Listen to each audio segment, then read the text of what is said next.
Sunny Brae was once a private hospital in the town of Yamundi in the hinterland of the Sunshine Coast. It was run by Nurse Emily Luke from 1924 to 1958. That was quite some time ago, yet it continues to have a special place in the hearts of many residents today, well into the 21st century.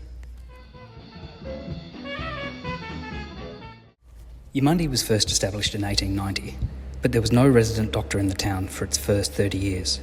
It was too small. In the early 1900s, a few doctors began visiting once a fortnight or so, visiting patients in their own homes or sometimes seeing clients in a spare room at the commercial hotel.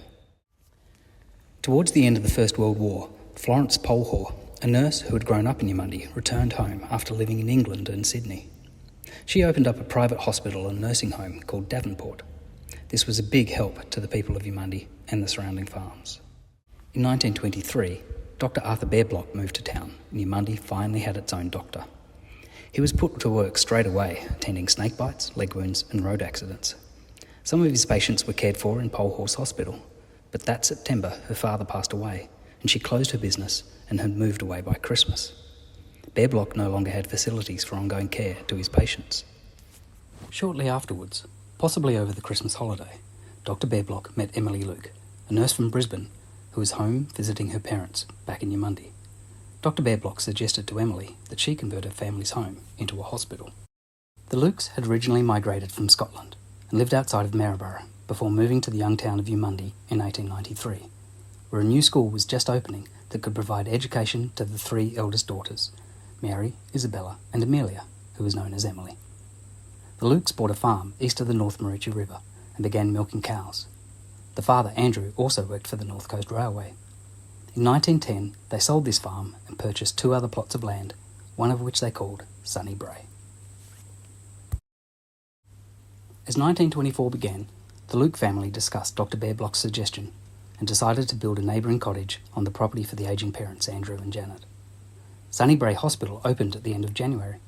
As the property had been a family home and a small farm, it was already established with fruit trees and vegetable gardens, which helped to soothe and provide nourishment to the hospital's patients.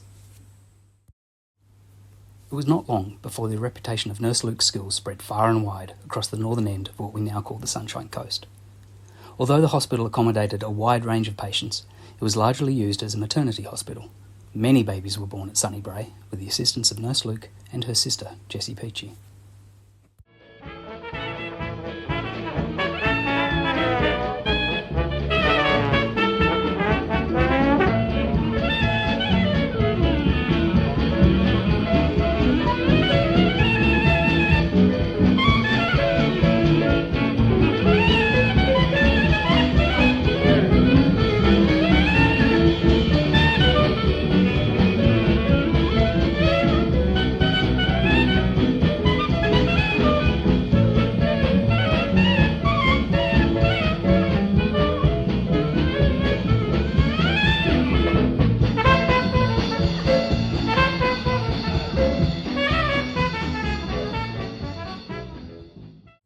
The reputations of Emily and Sunny Brae became so well known that it is still often assumed that everyone from Yamundi was born at Sunny Brae, even if they were born before the hospital even existed, when Emily was still living in Brisbane. In 1930, an extension was added to the existing hospital, including a theatre for minor surgery. Janet Luke passed away in 1936, and Andrew moved to the other Luke property on the far side of Yamundi to live with his son, Alex. The ownership of Sunny Brae passed to Emily and Jessie, and the cottage was rented out to various single women and young families over the years. Emily Luke was cherished. Her sister Jessie once wrote a story about Emily's commitment to her patients' care. On one occasion, a call came from the Obi area. The doctor was away in Brisbane, so nurse set off by car. Floodwaters at Brae blocked the driver and they had to return. By that time, a phone message via Nambour had been received.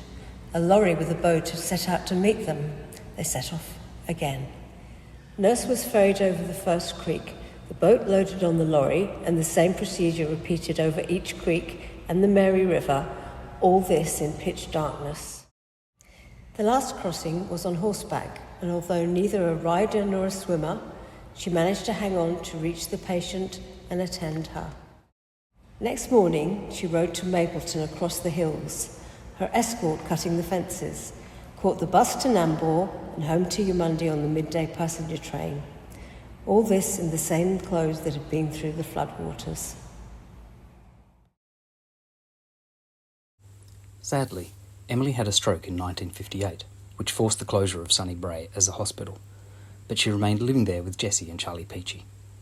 Emily suffered further strokes and with declining health was nursed by her sister until she passed away in 1973 at the age of 84.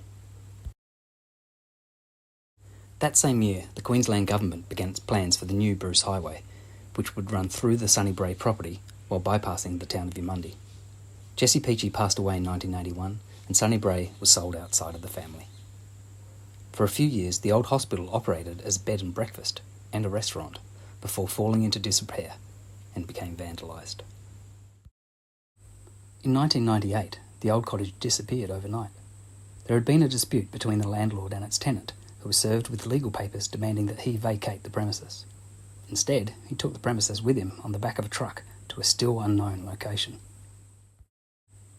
In the year 2000, the Yamundi Show Committee was relocated to the Sunny Brae property with the assistance of the Department of Main Roads.